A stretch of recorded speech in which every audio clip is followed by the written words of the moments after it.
Taft was like really cautious to play a Jace Memory Adept in one of the sideboard games because he didn't want to have like this counter war over it. And then like he finally drew a Dissipate and he's like, I feel good now. Like play it, and the guy's like, yeah, it resolves. Yeah. And it's like, oh, okay, milieu. And then Jake ended up losing. That's actually his only loss right now was to Ross Merriam. So these players are gonna have to battle it out.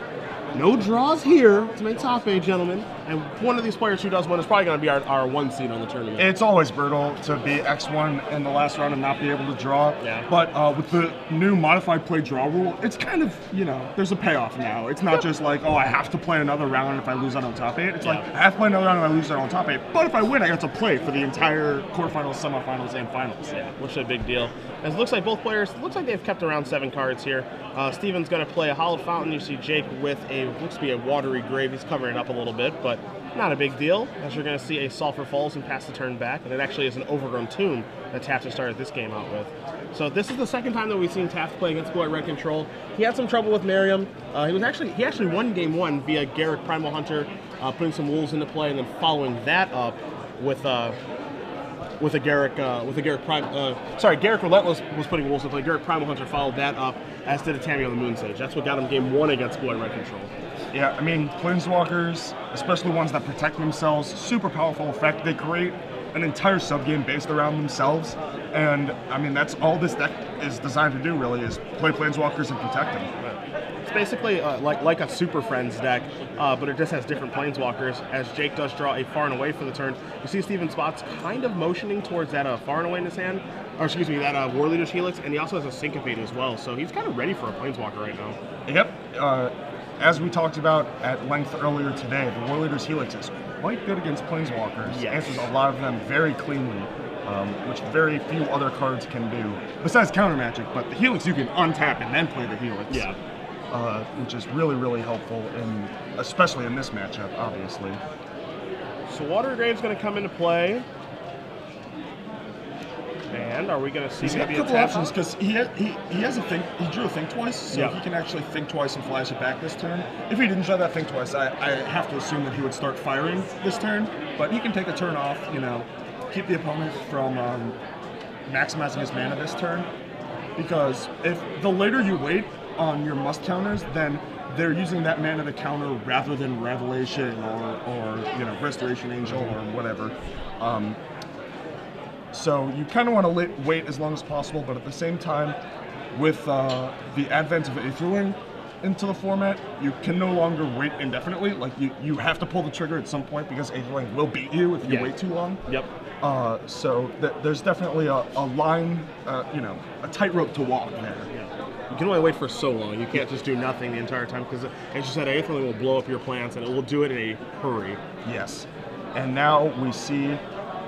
I was going to say he's going to start going for it, but it looks like we're going to promo Farseek instead. Just build the mana up. This is another way to attack Counter Magic, is to try and build your mana up to the point where you can do 2 things in a turn and overload their Counter Magic, or rather, overload their mana. Because you can sort of tax their mana a lot more easily than you can tax their hand, especially because Steven Spots missed his last land drop. He missed his 6th land drop. So it's very unlikely that he's going to be able to cast 2 counter spells in the same turn if Jake Taft is able to get to the point where he can play 2 must-counter threats in the same turn. Spots is going to come out here with a Snapcaster Mage. Just going to target that Searing Spear there. So he's going to take an aggressive approach. Spear's going to go upstairs. I love that sort of just quick, small things like the Warp Physique. Okay. Yeah. I was gonna say where he was reaching for his mana in response to the Snapcaster, just like representing a little counter magic, little subtle things like that, where Jake doesn't have counters in his deck, but he's able to represent them just fine. Yeah, we're going to see a main deck rev, a main phase rev that he might have times differently had he had been able to see Jake Taft's deck list before the match. Because it's not like he was looking for a land drop, because he drew a land that turn. So now, the Sphinx's Revelation deck's biggest fear, Aether Land. Or the Aether Daddy, if you will. Which I won't. That's a one of in Taft's deck list, actually. And he has it here and has 2 blue mana available. So he can get himself out of any trouble that he would possibly be in. And you saw that main phase revelation. Spots put the shields down, and Taft took advantage of it. What's the worst they could do? Yeah, in like the literal best way possible. Where before, you know, a deck like this, what's the worst they could do is cast Garruk, Primal Hunter. And he has the Helix. Yeah, he has the Warriors to kind of take care of that. And it's like, I could beat a 3/3 Beast eventually. No big deal. Now things are much worse because Warriors Helix doesn't do anything to Aetherling. No, but really, what's the worst they could have? Yeah. I get to draw 3 cards, I get to gain 3 life, and Aetherling. And now Steven Spots has that look that I've seen so many times from watching the Pro Tour coverage of, oh my god, he has an Aetherling and some blue mana. That what am I ever going to do? Yeah, that's honestly how it feels. It reigns supreme over a battlefield, especially when it's by itself. I mean, you don't even have to spend the mana. No, you don't have to do anything. Just attack. Yeah, you can just attack for like the straight 4 and keep following it up with threats so that you're taxing their mana. Again, they have to spend that mana using counter magic or removal for whatever you're following it up with, and they can't spend it trying to sculpt a game plan that can actually defeat the Aetherling. It's so much pressure and so much resilience in one package. I mean, we haven't seen a card like this in a long time. I mean, Moloku maybe is the last time we've seen an answer or a threat that was so difficult to answer. Yeah, just being like a game-winning card. Yeah, you just slam it when your opponent's tapped out, and it's like nigh impossible for them to win from that point. Yeah. And we're going to see a Liliana of the Veil here in Taft's second main phase. Dissipate's going to clean that up. He's going to pass with all that mana available. And so now we're going to see Spots tap some mana. Might be War Leader's Helix time. To the dome? Yeah, and if you're Taft, you're like probably pretty happy about that, honestly, because now that's your way to win. Yeah, like now you're just trying to burn me out, and additionally, like now my Planeswalker can kind of run rampant because I don't have to worry about War Leader's Helix. And you see Spots draws and Sulfur Falls for the turn. Has an Essence Scatter over there since Supreme Verdict, the Syncopate. So just a lot of cards that are just really poor right now. So he's going to pass the turn back. Taft's got on tap. He's going to draw. He finds an Abrupt Decay, which not going to do very much right now. But again, he can afford to have to run into some dead draws right now because he's resolved the one thing that does matter. Yep. And that's what it comes down to is the whole focus on what matters thing. I mean, when Aetherling is involved, it seems that it's fairly regularly the only thing that matters.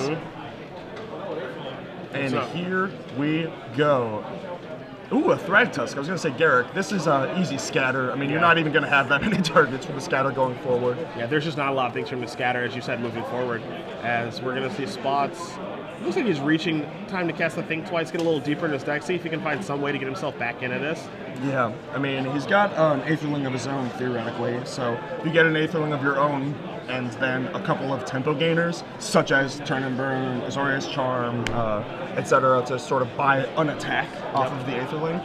That's like pretty much the only way I've ever seen an Aetherling beat. Is like either the opponent's already, or the Aetherling player is already dead on board, or the other player gets their own Aetherling in play and has more tempo gainers. And so now you see the Sulfur Falls come in, and Spots is drawing a Tamio the Moon Sage, which, it's kind of ironic that Tamio the Moon Sage is going to not be able to save you from a singular creature. But that's what it does best. Yeah, but here we are in this reality. It's literally. And I was going to say it's buying an attack, but it's not even doing that. You don't even have to kill the Tamio. Yeah, you just ignore it, yeah. Now Tamio's going to move up. We'll see what he's going to target. You see Taft separating the lands. I was going to say, he's got to tax the blue. Yeah. So that now you're kind of priced into killing the Tamio because, like, you only have 2 other blue sources. The Tamio taps another blue source. It's pretty easy for the blue-white-red control deck to have 2 answers. It's pretty hard for them to have 3. Yes. Have 3 answers and have enough mana to cast them all. Yeah, exactly. So I think that now Tamio tapping down the blue, and he drew an untapped blue land in the form of Hinterland Harbor for the turn. So that's also huge. With that draw, you might be, once again, unpriced into killing the Tamio and just go to the dome here. I mean, if I'm Taft, I'm just going to ignore Tamio, honestly, because it's not having an impact on this game, and I want to shorten the clock. I can get this game over in 2 turns. Yeah. Actual 2. Looks like he is going to take an attack off to go for that Tamio. Steven Spots is actually going to try and save his Tamio here, which... He's going to cast Turn. Yep. maybe maybe he's crossing his fingers, hoping he doesn't know how, or his opponent doesn't know how that works. But there you go. So you're gonna blink that out, and do you windmill slam Garrett here? It'll leave you with 1 blue mana left. I don't think so, especially with Tameo in play. So you can go like Tameo your blue, you tap it to blink out your thing, and then like another turn burn can kill it. Sure. Looks like he's going to take the risk, so he's going to leave a blue mana available.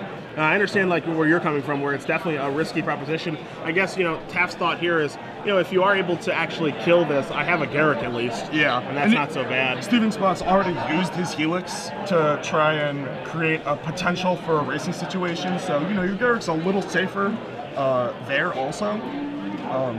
Yeah, I mean it makes sense. He's already used the turn burn to prevent the Aetherling from killing the Tameo. Like, how many relevant resources can he really have left at this point? Sure. And frankly, he doesn't have time to Revelation into that sort of thing, because once you untap with a Garrick and an Aetherling, you get to draw like 8 cards, still have the Garrick and the Beast and the Aetherling with all the blue. Like, it doesn't matter how many cards you draw and life you gain from a Revelation at that point. It just, the game is already over. So Tameo going to buy a turn off of the Aetherling, since Steven Spots does not have the answer to the instant speed answer, I should say, to the Aetherling after using the turn and burn. Ghost Quarter on the Watery Grave is going to float a blue and then search up an island. Ooh, does not have basics. Yeah, so that's a little bit disconcerting. He's going to search, he's going to shuffle, make it look like maybe he has basics, or just wants to look through his deck to see what he does have. You see Taft flashing a little smile there on the screen. So Ghost Quarter is actually pretty good against Taft. That's some, small but important information for Spots moving forward. Yeah, but again, absolutely. We know that blue mana is floating, and he's going to blink this guy out so it doesn't die to a card like Supreme Verdict. Yeah, I mean, and Steven's just trying to create these situations where he can maybe confuse Jake, get him to miss something or mess something up. I mean, and that's his. Ooh, whoa. Close. And that was almost exactly what we were just talking about. Yeah, that was close. What's the ruling there? Is it like an obstinate ruling where it just happens? Where it just comes back? Yeah, I think it's the exact same ruling. Okay, yeah. I mean, it's basically the same effect, so yeah. I would imagine it would be the same. Here comes Aetherling, the Beast token, going to take down Tameo. You see Taft has a Jace in his hand, Jace Architect of Thought that he's considering casting. He does tap the 4 mana. Here comes Jace Architect of Thought. See if that's going to buy the Syncopate or not. Kind of funny, this thing that Spots can do is he can Syncopate for 4. Instead of for 5 and say, hey man, you can pay if you want. Which I would actually love, because it actually gives Taft the opportunity to make a mistake if you're Spots and you're just going, you can pay. Now Jace. Oh no, I didn't syncopate for enough. Yeah. Oh, stupid me. And then he gets the Supreme Verdict away the Aetherling, but then he would be facing down a Jace Architect of Thought and a Garrick Primal Hunter, so he still might be losing. Yeah, he's still probably in a bad situation. I mean, he did draw his own Aetherling here, it looks like. But, like, it's too late. Not only is he behind the Garrick, but, like, he's already expended all of his resources, so he doesn't have the tempo gainers to get ahead in the Aetherling race, which is what he needs. I mean, he's going to cast Aetherling here with his last card being Supreme Verdict. Yeah. Not exactly the tempo gainer you need. I mean, theoretically, he could maybe draw, like, a Rev and kill the Garrick. I don't know. Even at that point, like, I think Garrick's drawing cards this turn, to be honest. Yeah, I think it might be draw card time, but it could also just be, pump up the jam, put another Wolf out there, as Taft does draw, I think, twice. Because he's getting to Garrick Ultimate level, which, isn't like a big deal, but, it's like kind of a thing. It's kind of cool. Yeah. If that's worth anything. Style points. Yeah. Are the best kind of points. So Taft's going to go figure out what he wants to do this turn. You see him kind of reaching for the creatures already here. Can't block, might as well attack. Yeah, and I would make that unblockable. There we go. So I'm going to get in front of a Beast token. This is an attack for 7, so this does put us on a 2-turn clock still. If you're Taft, it looks like he is perfectly fine with that. He's going to lose the Beast. 7 going to come across. Going to put Spots down to 7. It's time to draw some. Far and Away, Breeding Pool, Drowned Catacomb, and Overgrown Tomb. Not the best, but I mean, he's got a couple Far and Aways. That's more than enough to win this game. I mean, even if this game were closer, he has the tempo gainers and his opponent doesn't in the Aetherling matchup. He even has the Thrag Tusk, which is like another, half of an attack and another threat. Yep. Had that life told a little bit. So Spots are going to untap with just that Supreme Verdict in his hand. He's going to take a draw step. It's a trick bind? Unbelievable! Yeah. No, it's not. Oddly enough, it is not a trick bind. I was not able to make it. I think I have a feeling a Snapcaster Mage as he's taking a look at the graveyard here. You got to read on him? Yeah. Wow, you must be pro. Yeah, I've honed my game over these years. Taking a second look, now it's for sure a Snapcaster Mage. I only know that because I do that whenever I draw a card like that or Eternal Witness. What's in my yard again? Yeah. It's like the guy that, like, the Jun player or whatever that draws his card for the turn. He's just like, how many cards in hand? You're like, yeah, nice Rakdos return, dude. Yeah. Keeps going. Happens all the time. Or nice Blightning. Yeah. It doesn't matter how many cards. I'm just going to cast Blightning anyway. It's too good. Yeah. So now we're going to see Aetherling come across for spots. I think he might try and let it block. Let Thragtusk block so he can Wrath? No, unblockable. I think he said he's going to attack Garrick too. Not positive. You know, Taft has access to the away half of Far and Away. I mean, he has access to both halves, honestly. Yeah, but again, I don't think he makes a move here. I don't think he needs to. No, I agree. And I mean, that's what he does. He's like, all right, you know, any effects? No, all right, pass priority back. You know, take 4. I'm gonna put Taft down to 11. Snapcaster Mage isn't the worst draw in the world, just because simply because Warlord Sheath is in the graveyard. Yeah, you blink Aetherling, Wrath, and then I guess it's you don't have enough to Helix anymore, so it's like Snapcaster maybe and Azorius Charm buried in there, something like that. Gonna blink out the Aetherling. That goes away. The Beast is dead, but then immediately gets replaced by the Thragtusk trigger. Yep. So in comes the Beast token. Garrick's still standing tall out there as well. You see Spots taking a look at that graveyard one more time, figuring out what he wants to do with Snapcaster Mage. Yeah, it doesn't actually look like he has anything here. I couldn't remember if there was like an Aetherling or an Azorius Charm cast earlier, but it doesn't look like there was. And I have a feeling he's going to be taking his medicine on the chin this turn. Yeah, I think Taft can finish him off this turn because he does have those 2 Far and Aways. He can just use like the bounce mode, to pick that up, or he can just use the away mode. I mean, either one is fine. Yeah, I mean, this theoretically could be, you know, you could throw the Snapcaster in the way of the Edict, but he has another one, so it's like, doesn't matter at all. Yep.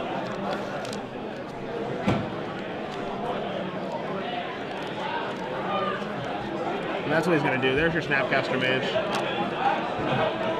Does he have a reasonable target? Trigger's fine. Turn and burn. I guess you have to burn to prevent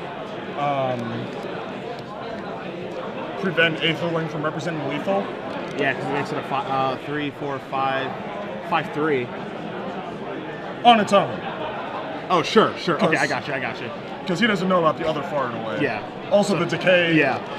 For the Snapcaster works just the same. The Edict's gonna go off here, or he blinks. Yeah. Dies either way. Yeah, doesn't want it to die. I mean, but obviously Taft's just trying to clear a path. You know, he says, "All right, attack you for." All right, so Deadsies. The technical term is Deadsies. Oh, okay. And there we go. Deadsies it is. So Jake Taft is going to be up a game here against Steven Spots. Bug Walker's up 1 against Player Red Control. We saw this in Taft's match against Ross Merriam. He was up a game, but Merriam was able to come back and win the next 2. Mostly because he had a very nice sideboard for this match. And we take a look at Spots', and he's not doing too bad himself. He's got a Dispel, 1 copy of Outwit, 2 clones, and Assemble the Legion, the Tension Sphere, Oblivion Ring, Negate, Devil's Play, Jace Memory Adept, Electrickery, Pillar of Flame, Terminus, Rest in Peace, and Pithing Needle. For those of you wondering at home, that's a lot of 1-ofs. I was going to say, is this Gabriel Nassif's sideboard? He's got 1 2-of? And all 1-ofs after that? Yeah. Yeah, he's got. Well, then Nassif didn't make it. So there's a 2-of. You can tell right there. See, it's the clone. Oh, I understand. Oh, yeah. Okay. I see what you're saying. In Jake Geist of St. Taft's sideboard, he's got the Black Primordial, kind of techy, another Garrick Relentless, a couple more Jaces, except this one is the 5-mana Jace Memory Adept, some Deathrite Shamans and Cremates, doesn't like graveyards apparently. Gaze at the Granite for the aggro decks, not for this matchup. Mostly for Bad Hexproof. Pithing Needle, maybe for the opposing Aetherling, potentially. And then the really techie sweet card, Notion Thief. Yes. Talking to Jake in between rounds when I was on my break last round, he was just saying, I just want to Notion Thief someone. That's all I want to do. Well, this I haven't is his gotten chance. to. This is his chance. The Sphinx Revelation deck, quite, you know, historically likes to draw a lot of cards.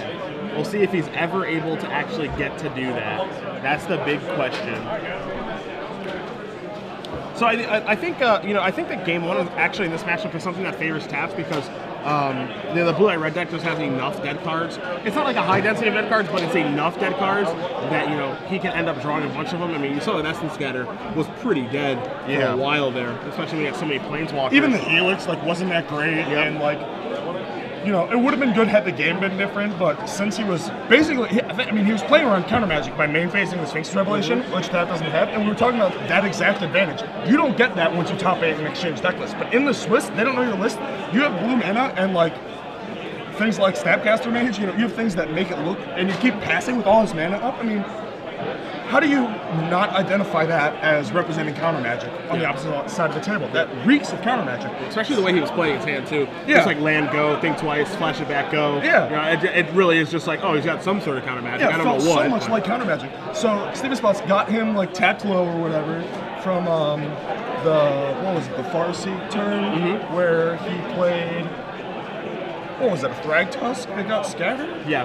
That was a little bit later, but he had tapped low enough that like it was reasonable I don't remember to. I don't remember what it was that got him tapped low. It was like, it might have been like a Liliana or something. Yeah. But it was like he tapped low enough that Steven Spots was like, okay, he can't have Counter Magic now, and like drew his 6th land, played it untapped and revved for 3. What's the worst that could happen?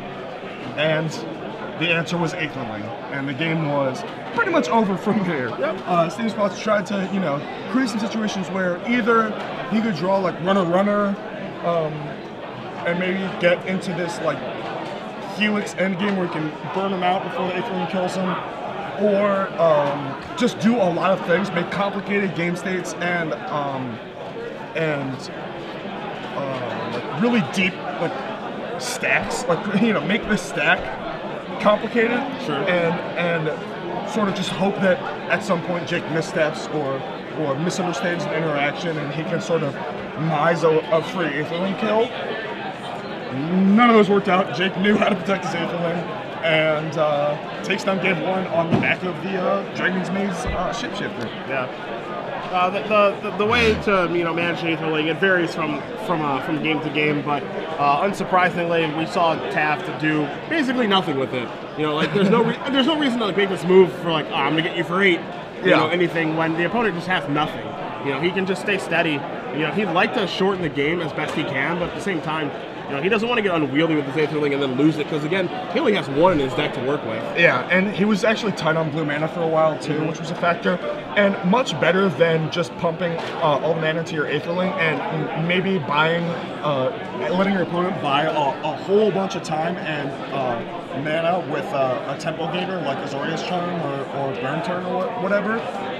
He'd rather just play more must-counter threats or must-deal with threats and tax Steven Spots' mana so that he can't use that mana, like using Revelation to sort of sculpt a game, a hand where maybe he can create a game state where he can deal with Aetherling or race it. Instead, he has to use all of his cards countering and killing Garrix and Brag Tusks and all that, and he never had an opportunity to try and sculpt any sort of a hand. We'll see Spots take at least 1 mulligan here. Taft is pretty happy with his 7 thus far. So we'll see, you know, again, in a matchup like this, you know, if you're Steven Spots, you just want to hit land drops. Yeah. You know, he's not boarding into any more lands like Ross Merriam was, where Ross had 2 in his sideboard to go along with 26 main deck. But, you know, he's taking a mulligan here, looking for cards like Think Twice, Azorius Charm, Recycle, lands, just so he can keep hitting all of his land drops, and then actually get deep into that mid to late game. He can cast multiple spells a turn, and then win fights over Counter Magic. But, you know, the other thing that he's kind of looking for, too, is he does not want to lose to just like an early Planeswalker getting resolved, and then having to take a role which he doesn't want to take, which is being the aggressor. Absolutely, and you know, the sort of counterspell configuration that these decks have, Planeswalkers are not often a consideration anymore. You don't have the negates. Most of those are moved to dispels because what matters are the revelations or the counters on more Aetherling, The Planeswalkers have kind of fallen out of favor, and, Jund is playing Siren Insanity instead of Rakdos for the turn. You don't really have many negate targets anymore, so we see only one, I believe, in Steven Spot's sideboard, when that's probably the best card you could possibly have against Jake Taft's deck. So we see a Farseek here from Taft. You see a Glacial Fortress there from Spots. He's going to untap. He's going to draw. So Desolate Lighthouse, Sulphur Falls. There's a Clifftop Retreat. So yeah, he's got this draw, the Muddy Land draw. Yeah. At least he was on the play, so he's going second instead of third. Yeah. Here's a Snapcaster Mage. He's going to target Solemn Farseek. Simulacrum. Yeah, doing its best impersonation. Doesn't draw a card when it dies, but you can't have everything. Yeah, I think that's worth it. I think we can forgive that for the flexibility that Snapcaster gives instead. You have your opinion, I have mine. So now we see that explosive mana draw, putting Jake actually up a land on Steven Spots, who, has the advantage of the play and is still down a mana on his turn and down 2 on his opponent's. Spots did find a Hollow Fountain. He's going to play Desolate Lighthouse and best turn back, threaten to draw and discard, get a little deeper into his deck. The rest of his lands are going to come and play untap moving forward. There's going to fight a Drown Yard. Tick-tock! Tick-tock! Here comes Snapcaster Mage for 2. Hey, you got to get that party started at some point. Stop Notion Thief. Oh, daddy. Notion Thief. I'm going to draw a card and you discard a card. Notion Thief. If every card for every card that you would draw besides your draw step, your draw for the turn, instead, the Notion Thief player draws a card. But that only stops the draw effect of the Lighthouse. The discard effect of the loot effect of the Lighthouse, that still falls on Steven. This hardly seems fair. Yeah.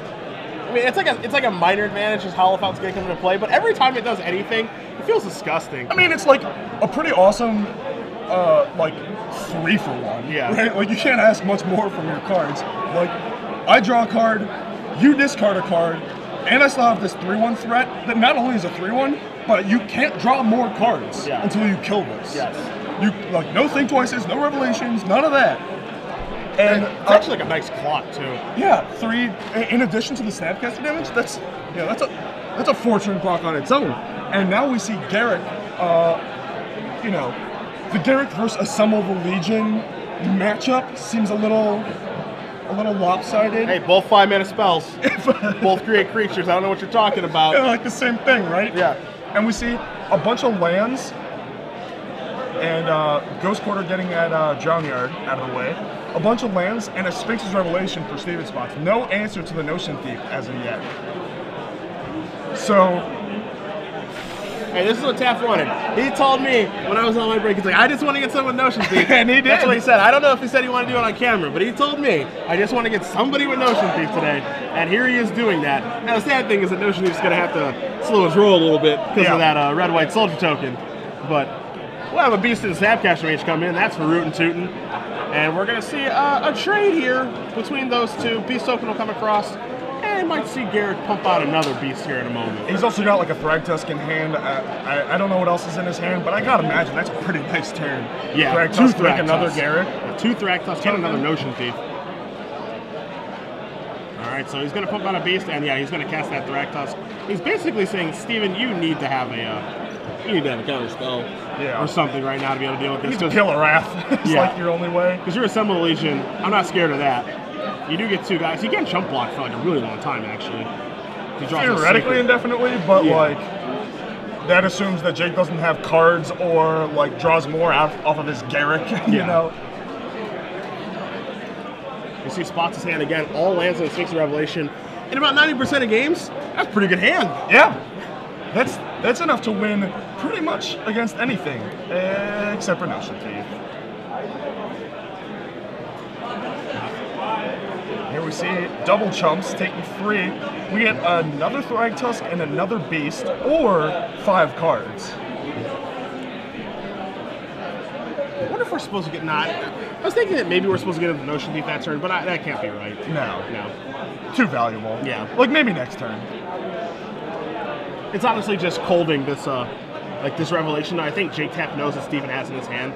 I think his thought right now. I mean, what else could he have? Yeah, you know, like what else could you have that you're not casting? Yeah. As Garrett's going to go up to 6, he's going to pass the turn back. The Sun Legion is going to tick up to 3.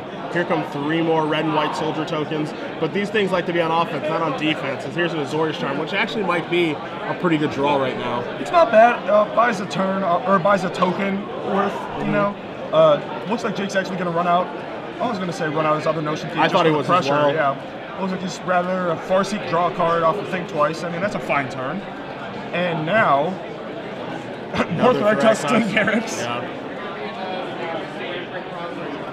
So you pretty much know that you're not facing down a Wrath. So do you ultimate and then play your other Garrett here? I kind of want to, yeah. I mean, if nothing else, it's sweet. You're going to see some blocks here. You're going to see a Azorius Charm take care of a token. Yeah, so he's not taking any damage this turn. Well, life damage. Yeah. He's still taking, you know, emotional damage. Yeah. And he's gonna pump it up, and so maybe he's gonna ultimate next turn. I think you added Thragtusk to the table. Ooh, yeah, see, I don't like that. I want to keep adding stuff to the table. You're now in a situation where the assemble can actually start to take over. Yeah. I want to press my advantage. As you see, Spots is just drawing more lands to go in that revelation that he cannot cast. He can't even afford to cast that as Stream of Life because he's just going to give Taft all these cards. But yeah, back to that Thragtusk turn. I just want to cast Thragtusk because what's the worst that can happen? Yeah. You know, that's the big thing. Is like you need to overwhelm this Assemble Legion before it actually overwhelms you. Because I mean, we're making the joke of how Garrick is probably better than Assemble Legion, but Assemble Legion lets them. That's only when they come days. down. That's only true when they come down on the same turn. Yeah. As the game goes longer, Garrick still does the same thing, but Assemble gets incrementally better. And is this no? Still just waiting it out. Draw a card with Think Twice. Not quite sure what he's looking for here. Yeah, that's a big question, right? Like if you're flashing back Think Twice, then what are you flashing it back for? What are you looking for? What's better than using that 3 mana? Investing that 3 mana instead into a Thragtusk. Yeah. And frankly, I'm not sure at this point. So you probably just send with your 3 toughness guys and ultimate Garrick, right? I don't know what else you can do. I mean, he's got another Garrick like stuck in his hand. That's why I kind of want to ultimate last turn if you're going to ultimate. Yeah. So you can ultimate and then play another Garrick and plus it, and then even if he Wrath, then you still have your Garrick on forward. Yep. We're going to see Tameo this turn.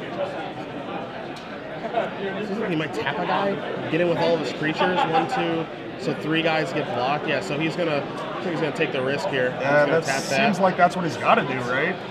Just sort of price himself into it, and no Notion Thief attacks still. So he's gonna block Thragtusk and 2 beast tokens. He's really just taking a very conservative approach, and again, like right now, I think he has no choice. I think he has to ultimate this and not beast token. Yeah, and I don't like. There's absolutely no excuse for beast token now. Yeah. If Garrett's not gonna die, there's no excuse for not making, 1, 2, 3, 4, 5, 6, 8 guys and overwhelming this. That play is like almost certainly wrong. Yeah, I agree. Especially with the backup Garrick in hand and like the game coming pretty close to actually like slipping out of your grasp. Yeah. I mean, you have to on one of these past like 3 turns, you have to either cast a guy or ultimate Garrick or draw cards and cast. Like you have to do something. It's no longer okay to just make a guy and attack. Yeah. Because the Assemble Legion tokens are starting to outnumber your creatures, and once that happens, all your guys can get chumped. It becomes a lot harder to kill your opponent. Even like if you have a backup Notion Thief, it makes it so it's okay to attack with that as well. Yeah. Even if he spends a token. And he's reaching for it. Okay, so he's reaching for it this time. There we go. And it is enough, I feel. The Steven Spots is going to have to Revelation as a Stream of Life, Prosperity U. Yeah.